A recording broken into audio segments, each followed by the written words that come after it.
कभी सोचा है कि हमारे जीवन, हमारे मूड्स और हमारी सोच को असल में क्या चीज कंट्रोल करती है? क्या सब कुछ बस यूं ही हो रहा है या फिर कोई बड़ी कॉस्मिक शक्ति है जो हमें एक तरह से गाइड कर रही है? आज हम इसी रहस्य की परतों को खोलने की कोशिश करेंगे।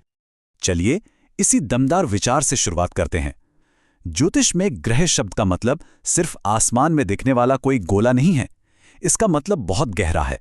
ये एक ऐसी शक्ति है जो हमारे मन को, हमारी चेतना को पकड़ लेती है, हमें बांध लेती है। तो चलिए सबसे पहले ग्रह की इसी अनोखी परिभाषा को थोड़ा और समझते हैं और देखते हैं कि ये आज के साइंस में जिसे हम प्लैनेट कहते हैं उससे कितना अलग है। तो ग्रह की परिभाषा क्या है? देखिए, कोई भी ऐसी खगोलीय चीज जो हमें पृथ्वी से चलती हुई दिखे और जिसका हम पर कोई असर हो। सबसे जरूरी बात यह है कि ये असर सिर्फ गुरुत्वाकर्षण जैसा भौतिक नहीं है, बल्कि ये हमारे मन पर, हमारी साइकोलॉजी पर होता है। अब यहाँ पर यह फर्क बिल्कुल साफ हो जाता है।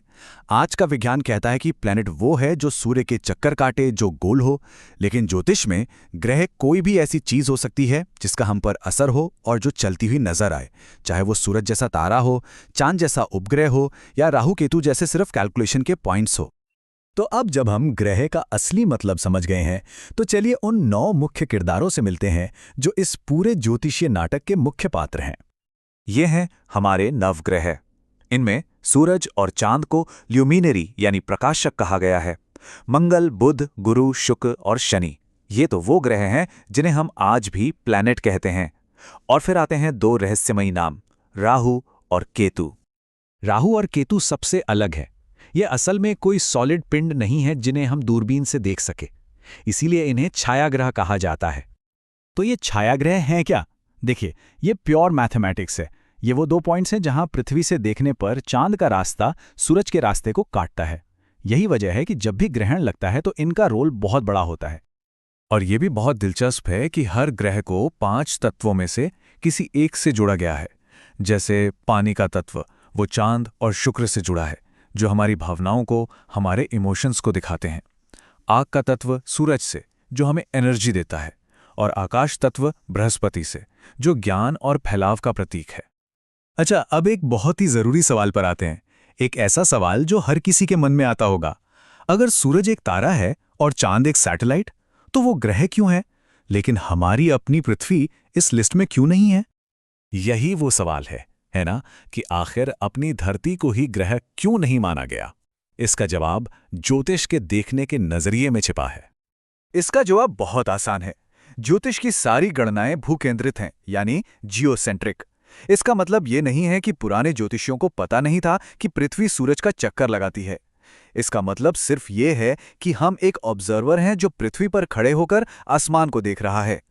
इसको ऐसे समझिए, चूंकि हम पृथ्वी पर खड़े हैं तो हमारे लिए पृथ्वी रुकी हुई है और बाकी सब कुछ, सूरज, चांद, तारे, सब घूम रहे हैं। तो कैलकुलेशन को आसान बनाने के लिए पृथ्वी को एक स्थिर पॉइंट मान लिया गया, न कि एक चलता हुआ ग्रह। ठीक है, तो हमने ये समझ लिया कि ग्रह क्या हैं और ये सिस्टम कैसे काम करता है। पर अब असली सवाल, ये हमारी जिंदगी पर असर कैसे डालते हैं, हमारी इंद्रियों से लेकर हमारी पूरी उम्र तक? ये एक बहुत ही कमाल का कॉन्सेप्ट है। हमारी जो इंद्रियां हैं, हमारे सेंसेस, वो भी ग्रहों से जुड़े हैं। जैसे हमारी देखने की शक्ति सूरज की रोशनी पर निर्भर है, इसलिए आंखें सूरज से जुड़ी हैं। सुनने की शक्ति आकाश तत्व से जुड़ी है, जिसका स्वामी गुरु है। ज्योतिष में एक और बहुत महत्वपूर्ण चीज है दशा सिस्टम, और उसमें भी विंशोत्तरी दशा। आप इसे अपने जीवन का एक तरह का कॉस्मिक टाइम टेबल समझ सकते हैं, जो 120 साल का होता है और जिसमें हर ग्रह को एक खास समय दिया जाता है। ये रहा वो टाइमलाइन। देखिए, हर ग्रह को जीवन में एक निश्चित समय दिया गया है। जैसे शुक्र की दशा 20 साल चलती है, तो राहु की 18 और शनि की 19 साल। ज्योतिष के मुताबिक जिस ग्रह की दशा चल रही होती है, उसकी ऊर्जा, उसके गुण उस समय हमारी जिंदगी पर सबसे ज्यादा असर डालते हैं। अच्छा, ग्रहों को स्वाभाविक रूप से शुभ या क्रूर भी माना जाता है। बृहस्पति और शुक्र को सबसे ज्यादा शुभ माना गया है, जबकि शनि, मंगल और राहु की ऊर्जा थोड़ी कठोर मानी जाती है। लेकिन यहाँ क्रूर का मतलब बुरा नहीं है। इसका मतलब बस ये है कि उनकी ऊर्जा थोड़ी चैलेंजिंग हो सकती है, जो असल में हमें आगे बढ़ने के लिए जरूरी भी होती है। तो चलिए अब इन सब बातों को जोड़कर एक बड़ी दार्शनिक तस्वीर देखते हैं। आखिर ये पूरा सिस्टम हमें हमारे और इस ब्रह्मांड के रिश्ते के बारे में क्या बताता है? ये एक बहुत ही खूबसूरत बात है। जिस तरह प्रकृति में मौसम बदलते हैं, गर्मी, बरसात, पतझड़, ठीक उसी तरह इंसान की जिंदगी भी बचपन, जवानी और बुढ़ापे के दौर से गुजरती है। ज्योतिष कहता है कि हमारी जिंदगी के ये चरण ग्रहों से चलने वाले प्रकृति के चक्रों की ही एक परछाई हैं। और यही इस पूरे ज्ञान का सार है। ये विचार कि हम इस ब्रह्मांड से कोई अलग चीज नहीं है। जो पैटर्न हमें आकाश में दिखते हैं, वही पैटर्न हमारे अंदर भी काम कर रहे हैं। हम एक छोटे से ब्रह्मांड की तरह हैं।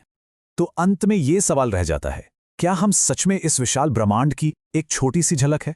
ये एक ऐसा सवाल है जिस पर यह प्राचीन ज्ञान हमें सोचने पर मजबूर करता है। और सोचने के लिए इससे गहरा विचार और क्या हो सकता है?